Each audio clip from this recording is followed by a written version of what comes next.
તો ગુજરાતમાં આગામી 5 થી 6 દિવસ ક્યાં ક્યાં વરસાદ થવાનો છે, કેટલો વરસાદ થવાનો છે, કઈ રીતની પવનની ગતિ રહેશે, આજે સમગ્ર માહિતી અમે આપવાનો પ્રયાસ કરીશું કે જે હવામાન વિભાગ તરફથી આગાહી કરવામાં આવી છે, જેમાં પ્રી મોન્સૂન એક્ટિવિટી અને તેની સાથે સાથે વેસ્ટર્ન ડિસ્ટર્બન્સ જે છે તે મુખ્ય કારણ માનવામાં આવી રહ્યું છે। સૌથી પહેલા તો આપણે એ જણાવી દઈએ કે 30મી તારીખે જ 10 જિલ્લામાં આગાહી કરવામાં આવી છે વરસાદને લઈને। 30 મીએ 10 જિલ્લામાં ગુજરાતમાં વરસાદ જોવા મળશે કે જ્યાં આગળ પવનની ગતિ 40 થી 50 કિલોમીટર પ્રતિ કલાકની હશે, સાથે જ મધ્યમ વરસાદ રહેશે। જેટલો યલો વિસ્તાર જોઈશો, જ્યાં આગળ પીળો રંગ છે, તમામ વિસ્તારમાં એ રીતની પરિસ્થિતિ હશે। હવે આપ જુઓ બનાસકાંઠા, મહેસાણા, સાબરકાંઠા, અરવલ્લી, મહીસાગર, પંચમહાલ, દાહોદ, છોટાઉદેપુર, ઉત્તર ગુજરાતના મોટાભાગના વિસ્તારો કે જ્યાં આગળ 30મી તારીખે વરસાદની શક્યતા છે, પરંતુ તેની સાથે સાથે સૌરાષ્ટ્રનો એક વિસ્તાર જે દરિયા કિનારે આવેલો છે તે ગીર સોમનાથ અને થોડો ઘણો વિસ્તાર દીવનો પણ કે જ્યાં પણ વરસાદ 30મી તારીખે જોવા મળી શકે છે। તો 30મી તારીખે બનાસકાંઠા એટલે કે વાવ થરાદમાં પણ હશે પરિસ્થિતિ વરસાદને લઈને, મહેસાણા, સાબરકાંઠા, અરવલ્લી, મહીસાગર, પંચમહાલ, દાહોદ અને છોટાઉદેપુરમાં હશે। ત્યારબાદ 30 તારીખ પછી 31મી તારીખે ક્યાં ક્યાં વરસાદ થશે, અહીંયા આગળ વધુ એક પરિસ્થિતિ એ છે કે પવનની ગતિ જે છે તે 40 થી 50 કિલોમીટરની રહેશે, જ્યાં આગળ ઓરેન્જ જે વિસ્તાર છે અથવા તો યલો દેખાડ્યો છે ત્યાં આગળ, પરંતુ ભારે વરસાદ હશે કે જ્યાં આગળ કેસરીયો રંગ આપને જોવા મળશે। હવે જ્યાં આગળ સૌથી પહેલા પીળો રંગ છે તે બનાસકાંઠા એટલે વાવ થરાદ, એ બે જિલ્લાઓ કે જ્યાં આગળ પણ પરિસ્થિતિ એવી છે કે વરસાદ આવશે 31મીએ।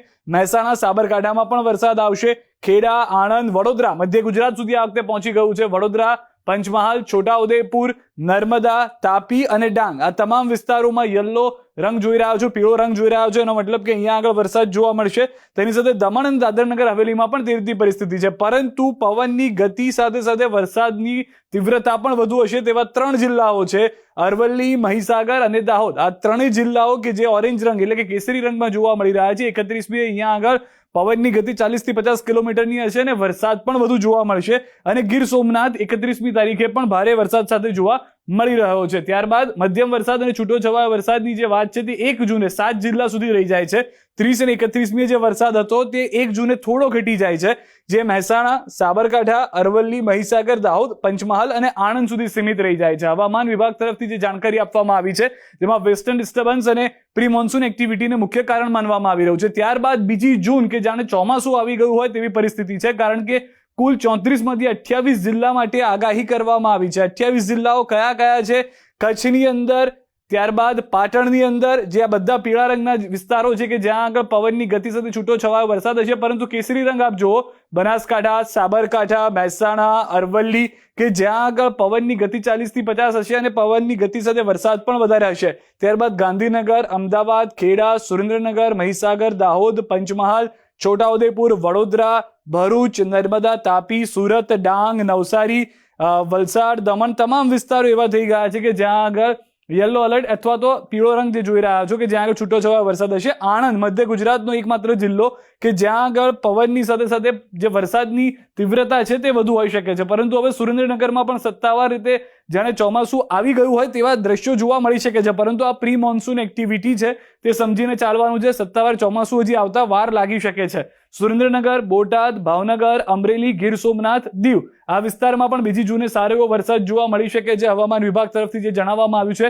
ત્યારબાદ 3 જૂને આપ જોશો તો 3 જૂને પણ મોટાભાગના જિલ્લાઓ 29 જિલ્લા, જે 28 જિલ્લા હતા તે વધીને હવે 29 જિલ્લાઓ થઈ ગયા છે। હવે મોરબી, જામનગર, દેવભૂમિ દ્વારકા, પોરબંદર અને જુનાગઢ, સૌરાષ્ટ્રના આટલા જિલ્લાને છોડીને સમગ્ર ગુજરાતમાં વરસાદ હોઈ શકે છે। આ 4 જિલ્લાઓ એવા છે કે જેમાં વરસાદ નહીં હોય, બાકીના તમામ જિલ્લાઓમાં વરસાદ હોઈ શકે છે। કચ્છ, બનાસકાંઠા, પાટણ, મહેસાણા, સાબરકાંઠા, અરવલ્લી, વાવ થરાદ પણ આવી ગયું, ગાંધીનગર, અમદાવાદ એટલે કે મધ્ય ગુજરાત, સૌરાષ્ટ્રના વિસ્તારો, ઉત્તર ગુજરાત અને દક્ષિણ ગુજરાતના વિસ્તારોમાં વરસાદ હશે। અને 4 જૂને પણ તેવી જ પરિસ્થિતિ છે। 4 જૂને પણ આપ જોશો તો ખ્યાલ આવશે કે 29 જિલ્લાઓ એવા છે કે જ્યાં આગળ વરસાદની આગાહી કરવામાં આવી છે।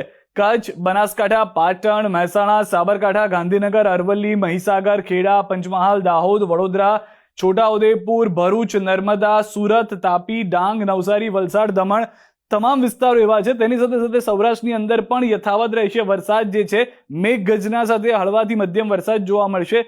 4 જિલ્લાઓ 4 જૂને પણ બાકાત છે, મોરબી, જામનગર, દેવભૂમિ દ્વારકા, પોરબંદર અને જુનાગઢ કે જે આ 5 જેટલા જિલ્લાઓ કે જ્યાં આગળ પરિસ્થિતિ એવી હશે, 4 થી 5 જિલ્લાઓ કે જ્યાં આગળ વરસાદ જે છે તે કદાચ જોવા ન મળે અથવા તો ધાર્યા કરતાં પણ ઓછો થાય. પરંતુ આ જે પરિસ્થિતિ છે તેનું મુખ્ય કારણ હજી પણ ચોમાસું નથી, આ પ્રી મોન્સૂન એક્ટિવિટી છે. પ્રી મોન્સૂન એક્ટિવિટીની સાથે વેસ્ટર્ન ડિસ્ટર્બન્સ જે છે તે મુખ્ય કારણ માનવામાં આવી રહ્યું છે. વરસાદને લઈને હવામાન વિભાગ તરફથી અલગ અલગ આગાહી કરવામાં આવી છે, જે પણ અમે આપને જણાવી. પરંતુ આ આગામી 4 થી 5 દિવસ ક્યાં કેટલો વરસાદ અથવા તો કયા કયા વિસ્તારમાં વરસાદ રહી શકે છે પવન સાથે, તેની માહિતી અમે આપી છે.